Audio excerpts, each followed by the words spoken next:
O cativeiro da Babilônia, ou exílio na Babilônia, ocorrido no século IV a.C., é um dos mais importantes eventos da história da civilização hebraica.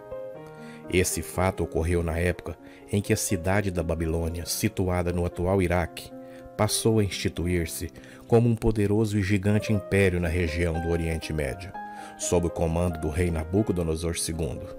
Além das fontes arqueológicas, as fontes dos livros históricos e proféticos da Bíblia, como os livros de Daniel, Ezequiel, Jeremias, Neemias e Esdras, são de importância salutar para a compreensão dos acontecimentos que marcaram esse momento triste e doloroso do povo de Deus. Vem comigo nessa história. Quando folheamos as páginas das Escrituras, especialmente no livro de 2 Reis, no capítulo 23, lemos que o filho de Josias foi um rei iníquo, conduzindo o povo de Israel de volta à iniquidade e à idolatria. Durante o seu reinado, os egípcios forçaram os reis de Judá a pagarem tributo para ter a sua proteção. E eles tinham tamanha influência que colocaram um novo rei no trono de Judá, enquanto o anterior ainda estava vivo. No início de 2 Reis 24, o poder do Egito tinha enfraquecido em relação à nova potência mundial, a Babilônia. A região da Palestina, considerada na tradição hebraica como a Terra Prometida, na qual foi erguida o reino de Israel e suas províncias, como Samaria e Judéia, passou a ser alvo de expansão de impérios, que se formaram a Mesopotâmia. Dois impérios principais, o dos assírios e os dos babilônicos, fustigaram os hebreus, assim como os outros povos na época em que estiveram no poder. A fama do Deus de Israel já havia se espalhado por toda a terra, devido aos feitos de Moisés e os milagres desde o Egito até Canaã, e isto se propagou por toda a terra. E as outras nações viam o povo de Israel como um troféu. Na verdade, quando uma nação era capturada por outra, as pessoas acreditavam que isso significava que a divindade daquela nação também havia sido derrotada. Desde muito antes das grandes quedas frentes à Síria e à Babilônia, alguns hebreus já eram levados cativos em algumas situações. Um exemplo disto é a própria invasão do faraó Sisaque à Palestina, em aproximadamente 930 a.C.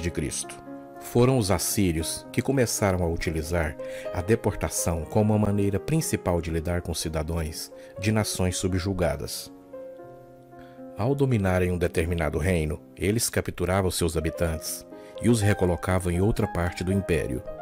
Tal como os assírios, os babilônicos também usavam a mesma técnica. Entretanto, foi em aproximadamente 722 a.C. que a cidade de Samaria caiu frente ao domínio da Síria, de Sargão II. Vale lembrar que naquela época, o reino de Israel já havia sido dividido em Reino do Norte Israel e Reino do Sul Judá. Samaria era a capital do Reino do Norte, portanto a sua queda representava uma derrota total para Israel. Documentos assírios indicam que pelo menos 27.290 israelitas foram deportados para outras cidades, como Halá e as cidades dos Medos. O cativeiro imposto ao povo de Israel era consequência da idolatria que praticaram, ao adorarem deuses pagãos e seus rituais. A nação havia perdido sua identidade. Esse comportamento, então, atraiu a ira do Senhor. Aproximadamente 135 anos da queda de Samaria e do exílio imposto aos habitantes do Reino do Norte, em 586 a.C., agora foi a vez do Reino do Sul ser derrotado, e Jerusalém se dobra sob o domínio de Nabucodonosor II. Antes disso, alguns pequenos grupos já tinham sido capturados e exilados, mas a grande deportação mesmo ocorreu mesmo a partir de 587 a.C. Lembrando que houve 3 grandes invasões significativas de Judá por parte dos babilônicos. A primeira ocorreu em 605 a.C., quando Nabucodonosor avançou contra Joaquim. Foi nesse ataque que o profeta Daniel e os amigos Ananias, Misael e Azarias foram levados cativos para a Babilônia. A segunda invasão ocorreu em 597 a.C. e a terceira a maior de todas, ocorreu em 586. Dos últimos 5 reis que Judá teve, 3 foram levados em cativeiro, sendo o rei Jeoacás para o Egito, o rei Joaquim e o rei Zedequias para a Babilônia. O profeta Jeremias e seu escriba Baruque foram também levados, juntamente com um grupo de judeus, para longe de Judá, na ocasião, para a terra do Egito. Os babilônicos atacaram Jerusalém e levaram muitas famílias nobres e poderosas de Jerusalém para o cativeiro. A primeira grande deportação ocorreu no ano 598 a.C. Nesta fase, houve o saque do Templo de Jerusalém, mas não a sua destruição. A destruição do templo ocorreu na segunda leva de deportações, por volta de 587. Ambas foram executadas a mando do rei Nabucodonosor, responsável também por destruir e subjugar o Império Assírio, que o precedeu.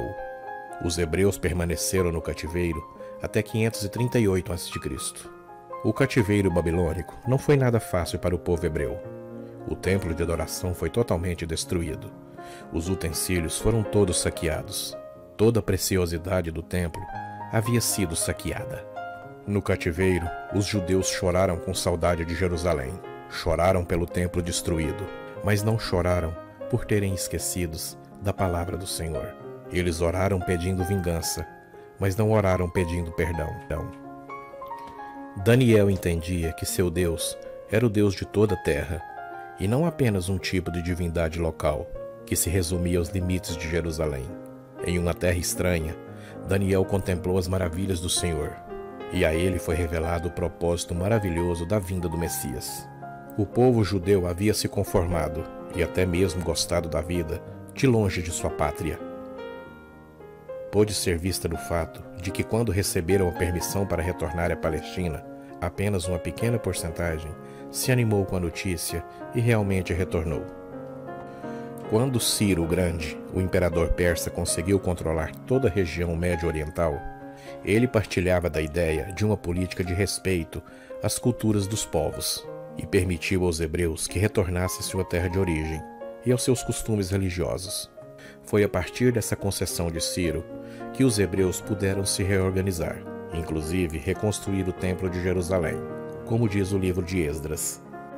O período que envolve o pré-cativeiro, o cativeiro e o pós foi marcado por uma grande atividade literária, aonde notáveis profetas do Senhor se destacaram, como Abacuque, Ezequiel, Jeremias, Obadias, Daniel, Zacarias e Ageu. Foi nesse período também onde surgiu o conceito de sinagoga. Jeremias profetizou claramente que o exílio babilônico duraria 70 anos.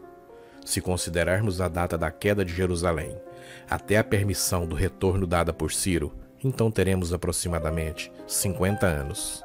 Porém, se considerarmos a data da primeira invasão do rei Nabucodonosor contra Judá, em 605 a.C., a qual Daniel foi levado cativo, e até o decreto de Ciro, então o período estimado é muito próximo aos 70 anos. Essa foi a interpretação do escritor de crônicas e do profeta Zacarias. Esse princípio pode ser notado na profecia das 70 semanas de Daniel, onde essa profecia inicial de 70 anos foi estendida 7 vezes, devido à falta de penitência e arrependimento do povo no exílio.